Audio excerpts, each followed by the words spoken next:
Hello and welcome to the MMA Live Chat Show. I'm Rich Davie and it's Wednesday, October 1st, 2014.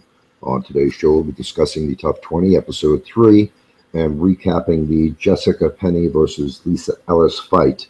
We couldn't seem to sync up with the other guys that are usually on the show to do the recap for this one here, so on the show today, I'm just going to do a very brief recap of the TUF 20, Episode 3 show. And then later on today, we'll probably do the preview for the episode 4 show as well. Okay, the TUF 20 episode 3 show featured the Jessica Penne versus Lisa Ellis fight, and that took place last Wednesday, September 24th, 2014 on the Fox Sports 1 network at 10 o'clock p.m. Eastern Time. And on the TUF 20 episode 3 preview for the Jessica Penne versus Lisa Ellis show that we did last week, we thought that the rematch between Jessica Penne and Lisa Ellis would be just as exciting as the fight that they had back at the Invicta FC1 event in 2012, but that turned out not to be the case, and to say the least, that's a bit of an understatement. Contrary to what some people made of the original bout between these two ladies here, both Fred and I, who did the preview show, we actually thought that the fight was a little closer than some others did. And we thought that as long as Lisa Ellis wasn't mentally hampered by the ending of the first fight and those two unfortunate injuries that she sustained in the fight, that she would have a legitimate chance to give Jessica Penne a run for the money. I believe on the preview show that Fred picked Ellis and I picked Jessica Penne to win, and Jessica Penne did win, but I honestly do not recall exactly what Fred's pick was. Going into the rematch, the 31-year-old Jessica Penne had an 11-2 record and was ranked number 4 in the episode 1 show. And Lisa Ellis is also 31 years old, and she had a 15-8 record, and she was ranked number 13 in the episode 1 show as well. Unfortunately for the rematch, it appeared that Lisa Ellis just didn't have her heart in the fight. I don't know exactly what that was all about there, but she just, I don't know, she didn't seem like she wanted to be there. I don't know. Round 1 started out kind of slow. The ref had to prompt the ladies several times to go, and it really just didn't seem like a whole lot was going on. Or like, even Penne was a bit hesitant right away. I mean, she was connecting with some jabs from the outside, and then she landed a couple of shots, and then Lisa Ellis tried to go for a takedown, but she didn't have any luck with that. Jessica Penne then pushed Ellis up against the cage. Ellis tried to trip Penne coming off of the cage, but Penne wound up on top. Ellis just looked like she didn't want to be in there, for this fight at all, as I said earlier there. And then, shortly after that, Penne takes Ellis's back. It's a quick rear naked choke to end a rather unexciting and anticlimactic fight. I don't know, being as kind as I can be, this simply was not a good fight. And this was after the last fight on the TUF 20 episode 2 show between Calderwood and Kagan, which was also not really a great fight either, considering we're watching the top 16 ladies in the strawweight division. I hope we don't see too many more fights like, the last 2 episodes, because, if they keep on putting on displays of, their talent like that, I'm pretty sure the interest of the viewers is going to start to fade. But in any event, Jessica Penne taps out Lisa Ellis by rear naked choke in round 1, and she moves on in the competition.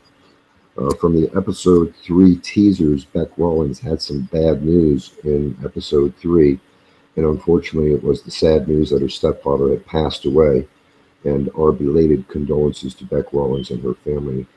That's certainly sad. I know what it's like to lose a loved one, especially a parent.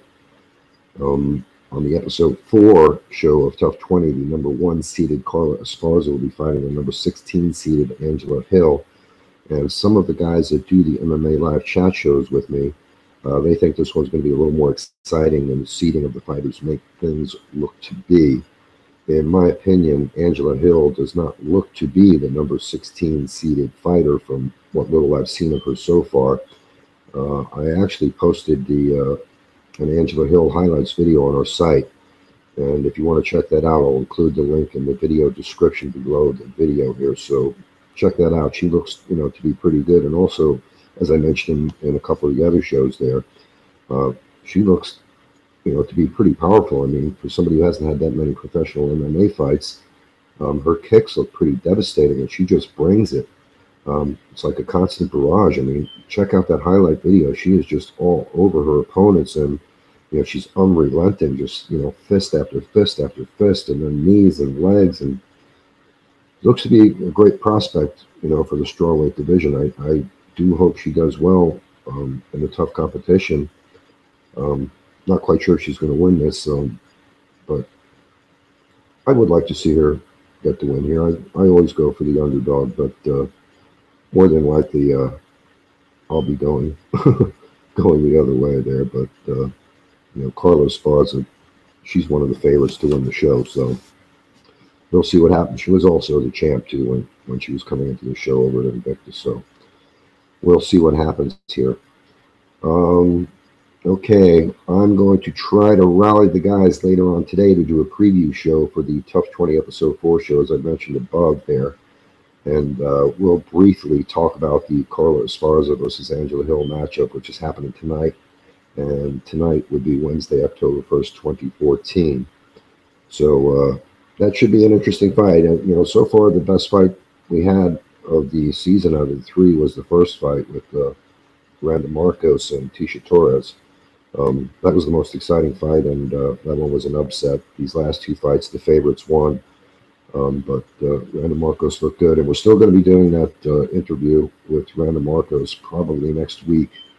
So if you have any questions for her, drop over to MMA Chat and create an account, post your questions there, and we'll do our best to ask Randa Marcos those questions that you post. Okay, people, that's it for now. I want to thank you all for watching the TUF 20 preview and recap shows that we've been doing. And if you're into fight predictions, we do our fight predictions for most of the UFC events. And then after the events are over, we do a post-event discussion show the following day. So thanks again for listening, and stop over to our site to join us for some MMA discussion on the events and MMA news. And if you want to join us on the shows, just mention it, let us know.